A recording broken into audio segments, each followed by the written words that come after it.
Çok basit bir soru soracağım ama aslında cevabı bir o kadar karmaşık. Dolar gerçekten çöküyor mu? Bu soruyu bir yıl önce sormak spekülatif olabilirdi. Kulağa öyle gelebilirdi ama geçen haftalarda aynı anda yaşanan 3 gelişme bu soruyu spekülatif olmaktan tamamen çıkardı. Japonya bir gece yarısı 74 milyar dolar satıp kendi para birimini korumaya çalıştı. Ama bu Japonya para birimi olan yendeki erimeyi yine de durduramadı. Ama bir yandan da Avrupa'da euro tahvil ihracı 1 trilyon 100 milyar euro ile tüm zamanların rekorunu kırdı. Ve küresel merkez bankaları rezervlerinde altını Amerika hazine tahvillerinin önüne geçirdi. Rakamlar yalan söylemez. Peki bu tablonun dünya için, Türkiye için, Türk lirası için ve dolar birikimleri olan herkes için ne anlama geldiğini konuşalım. Bu videoda 3 büyük gelişmeyi tek tek ele alacağız. Birincisi videonun başında da söylediğimiz gibi Japonya cephesi olacak. Yen neden çöküyor ve 74 milyar dolarlık müdahale neden sadece 2 gün işe yaradı? İkincisi Avrupa cephesi olacak. Euro sessiz sedasız doların mutlak tekeline meydan okurken piyasalarda neler değişiyor? Üçüncüsü altın dolara karşı. Merkez bankalarının rezerv tercihi bu kadar sessizce ama bu kadar köklü biçimde niye değişiyor? Ve videonun sonunda da bu tablonun Türkiye'ye, Türk lirasına ve sizin cebinize, bizlerin cebine doğrudan ne anlama geldiğini açıkça konuşacağız. Hazırsanız videoma başlıyorum.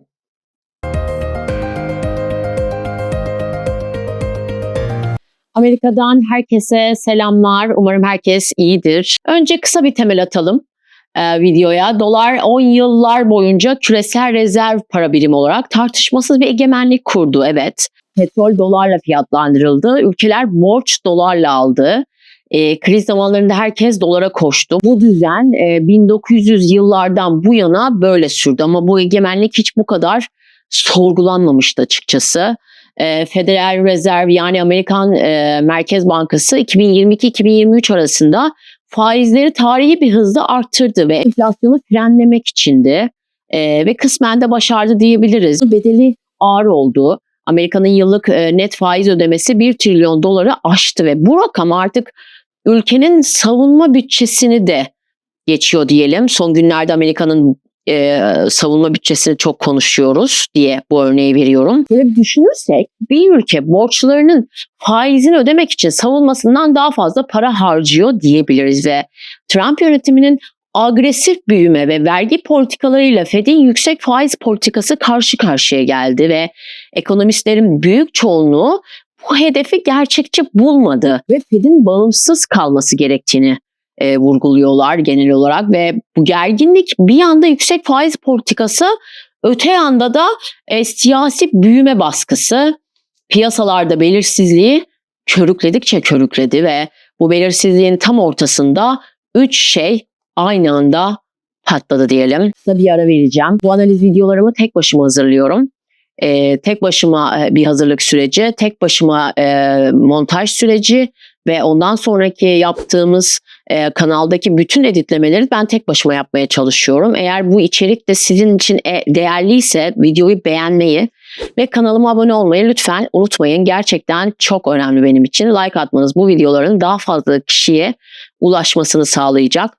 Videoma kaldığım yerden devam ediyorum.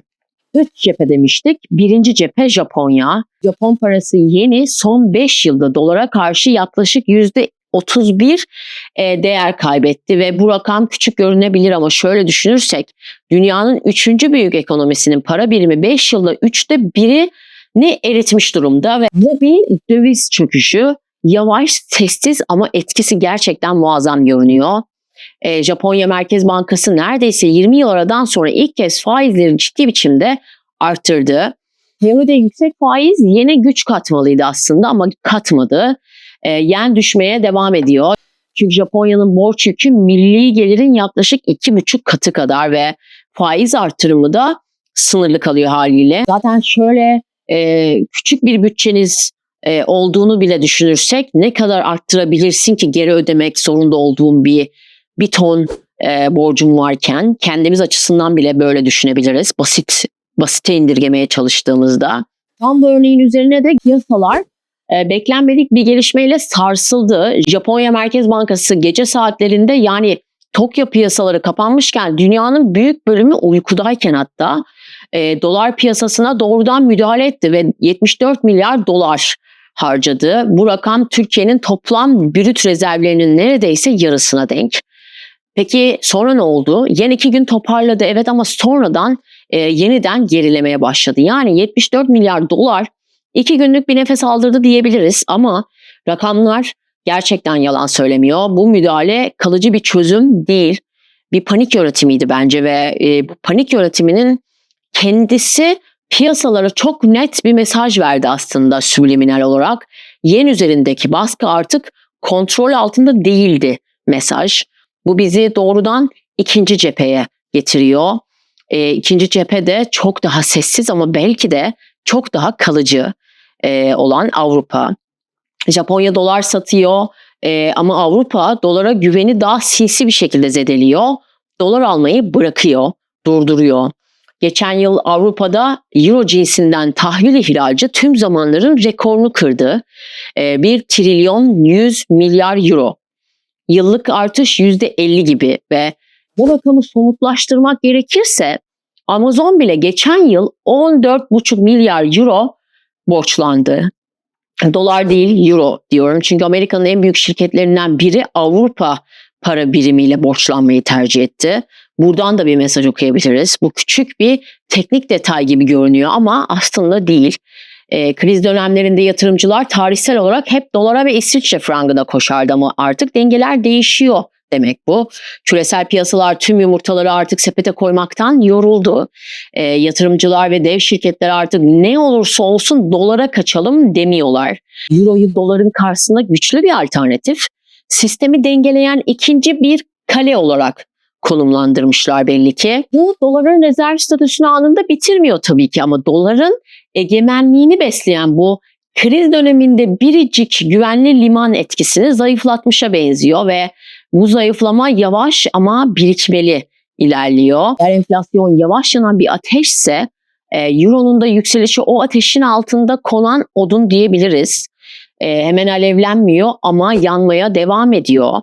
Ve üçüncü cephe ise belki de en uzun vadeli ve en az konuşulan sinyal. Bu da merkez bankalarının rezerv tercihi.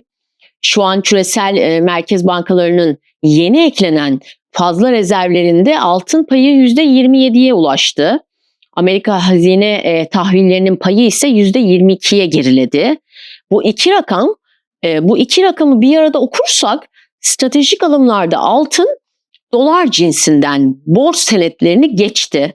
Bu ilk kez yaşanıyor ve bu geçiş büyük manşetlere taşınmadı ama önemi bence devasa bir önemde. Çünkü bu sayılar şunu söylüyor bize.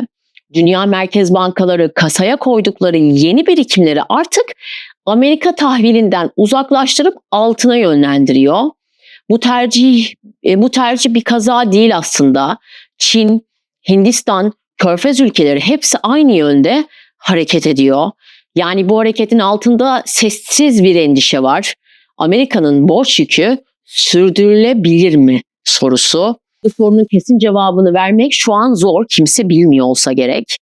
Ama merkez bankaları bu soruyu sormaya başladığında ve cevabı emin değiliz olduğunda da davranışı değiştirebiliyor. Yani tahvil yerine altın sadece dolar yerine çeşitlendirme yoluna gidiyor ve bu davranış değişikliği birikerek de şekilleniyor. Peki çok basitçe özetlediğim bu tablo Türkiye için ne anlama gelir? Amerika'da yaşayan biri olarak ama Türkiye'de doğup büyüyen biri olarak bu soruyu hem rakamlarla hem de günlük gözlemimle yanıtlamak isterim. Türkiye malum dışa bağımlı bir ekonomi.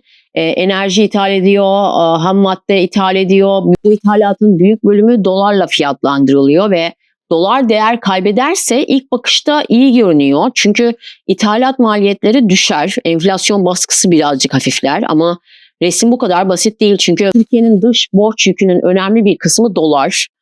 ve euro kazanıp dolar ödeyen bir ülke olduğumuz için de bunu şöyle açmak isterim.